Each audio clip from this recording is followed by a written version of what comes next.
Children, today let us understand the story, the singing lesson written by Katherine Mansfield. Katherine Mansfield Murray is one of the New Zealand writer. She is famous for of shedding a light on the complexity of everyday events in the lives of ordinary individuals. This story, the singing lesson, is an event of a protagonist, a music teacher, Miss Meadows, and it is a day event. And this story, the singing lesson, is a short story in the collection The Garden Party and Other Stories, written by Katherine Mansfield, which is published in 1922. Let's go to the story. With despair, cold, sharp despair, buried deep in her heart like a wicked knife, Miss Meadows, in cap and gown and carrying a little baton, trod the cold corridors that led to the music hall. The story begins with a sad note, and it is all about a person, a protagonist, a music teacher, Miss Meadows. And the condition of Miss Meadows is described in the first few lines.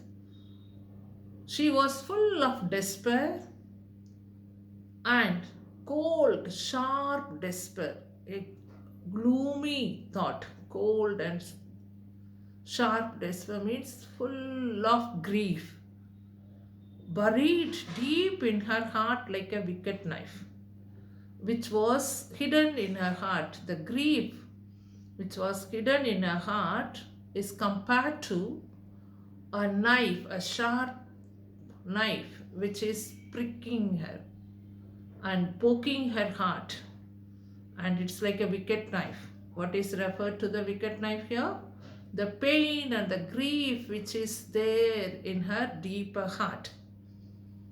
And the description about Miss Meadows, she was in a cap and gown and carrying a little baton trod the cold corridors that led to the music hall.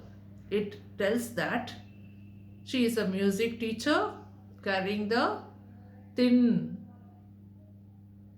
trod, that is a stick, a thin stick, which a choir master or a music leader of a band or orchestra carries it.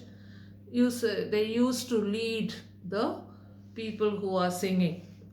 So she is a music teacher, carries her device. And girls of all ages. She is a music teacher for girls of all ages, a group of girls, rosy from the air and bubbling over with that gleeful excitement that comes from running to school on a fine autumn morning, hurried, skipped, fluttered by from the hollow classroom, came a quick drumming of voices. A bell rang. Voice like a bird cried, Muriel. And then there came from the staircase a tremendous knocking. Someone had dropped her dumbbells. Here, the description about the music teacher and also the girls of the music school. Just a contradiction. The teacher is full of grief and sad, filled with sadness, But the girls of the music school, fluttering, moving quickly, and having full of high spirit, gleeful excitement, full of spirit, and scented, rosy from the air. That means filled with good sense in that bubbling, lively movement. So the girls were full of life and happiness, joy, and making noise. The classroom is full of noise, drumming of voices. With their loud voice, they are chatting and sharing, and they are talking and making a joyful moment there. At the same time, the music teacher, who is filled with sadness, is coming down from the staircase, and she is, the walking of hers is compared nicely here. While she was coming down, there came a mistress, science mistress, a science teacher. She stopped Miss Meadows. "Good morning," she cried in her sweet, affected drawl. "Isn't it cold? It might be winter." So, in a mockery tone and not in a natural way, the science mistress greeted Miss Meadows, who was full of distress.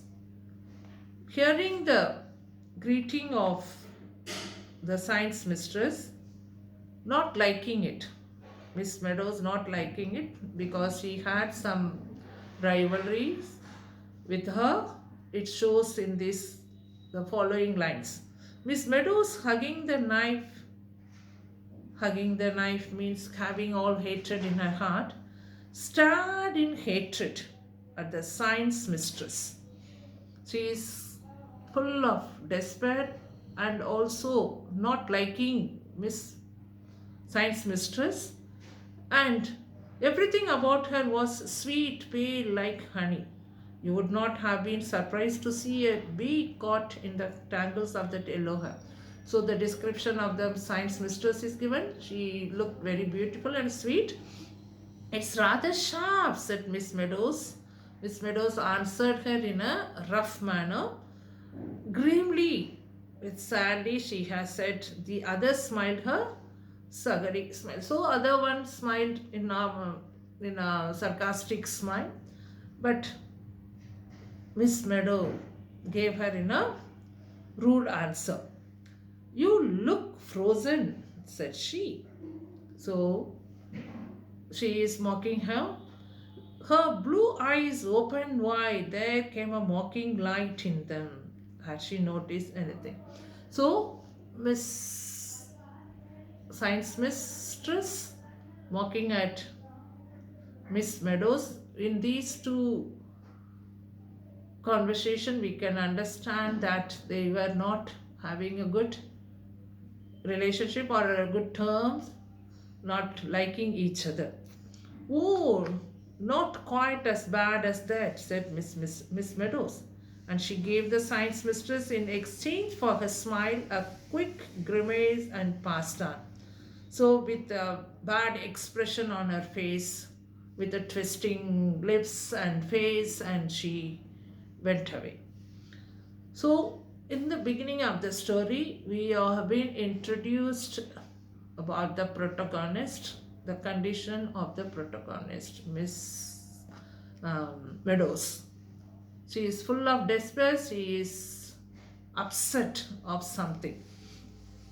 Forms 4, 5, 6 were assembled in the music. Forms means classes. The children of class 4, 5, and 6 were assembled in the music hall. The noise was deafening. They were full of voice. On the platform by the piano stood Mary Beasley. So Mary Beasley, a pianist, stood nearby Miss Meadows, and Mary Beasley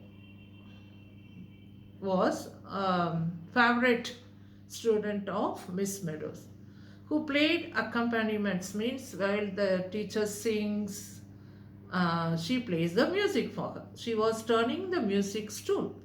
When she saw Miss Meadows, she gave a loud warning, "Shh, girls!" And Miss Meadows, her hands thrust in her sleeves, the baton under her arm.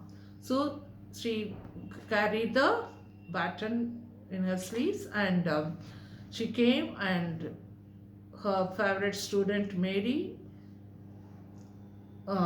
made the students be quiet. And she was walking there under her arm, strode down, walking on the path, aisle, center aisle, mounted the steps. So she was walking all through the hall and come to the stage where they were keeping the musical instruments, and she stands there and teaches the children. Turned sharply, seized the brass music stand, planted it in front of her, and gave two sharp taps with her baton for silence. So she used that baton to make the children quiet, students quiet. "Silence, please," immediately, and looking at nobody, her glance swept over that sea of colored flannel blouses with bobbing pink faces and hands, quivering butterfly hair bows and music books outspread. This is the description of the students who were there in the music hall. They were full of life, and they were wearing flannel blouses with bobbing pink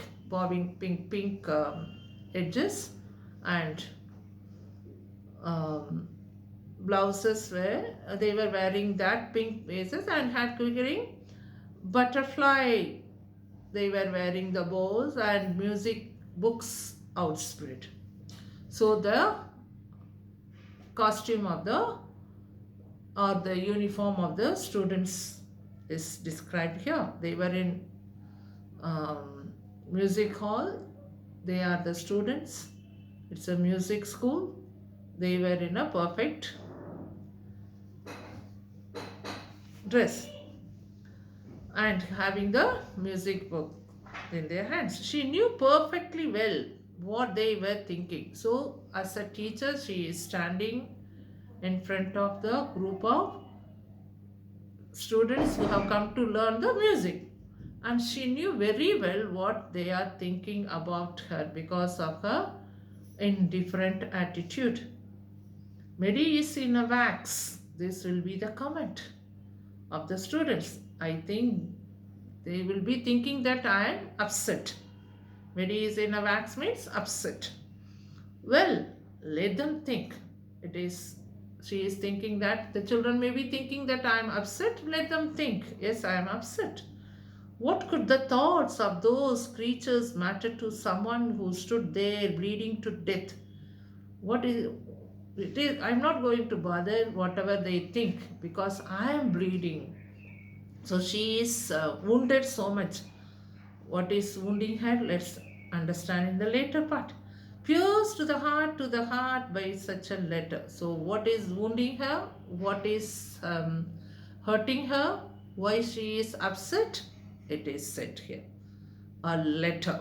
What is that letter?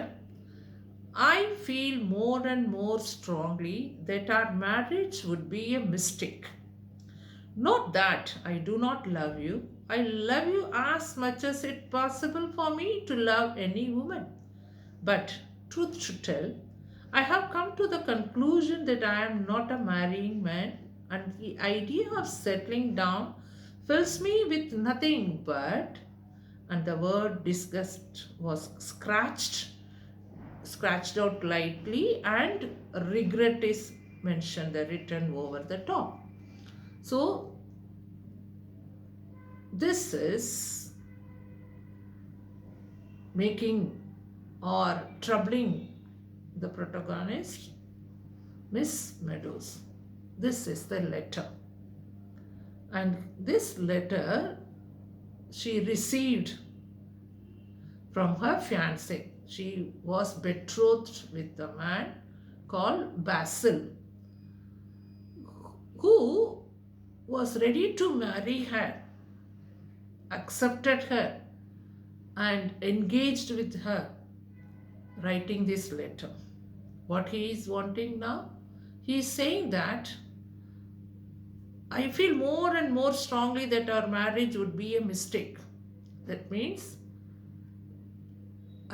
he is not ready to marry her. It happened that, but that engagement took place by mistake.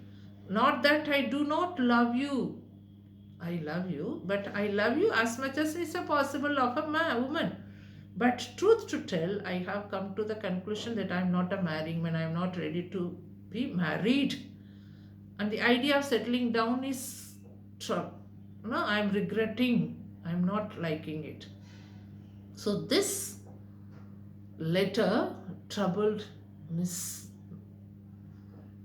Meadows. Basil, she is thinking in her heart. Miss Meadows stalked over to the piano. She supported this. She was coming with all the thought of that letter. And while she stood there, before she started her lesson, that troubled her, and she supported the piano. And Mary Beasley, who was waiting for this moment, because that is the beginning of the lesson, so she has to come closer to the piano to give the note. So while she was coming there, it is a tradition, custom. They have it while she begin the classes, before they begin the music class, always she wishes Mary Beasley, the favorite student, wishes her, and who was waiting for this moment bent forward. Always she does the same. Her curls fell over her cheeks while she breathed. Good morning, Miss Meadows. Always she does this. And she motioned towards, rather than handed to her mistress, a beautiful yellow chrysanthemum flower. Yellow flower which represents happiness, joy, and brightness equal to a sunlight. This little ritual of the flower had been gone through for ages and ages, quite a term and a half. So it is like a tradition and they always follow it. So every day she used to give a chrysanthemum to the music teacher. The same manner today also she wanted to handed over that to Miss Meadows, greeting her good morning. And while she was moving forward to give to her, it was as much part of the lesson as opening the piano. So this is a part of their daily routine.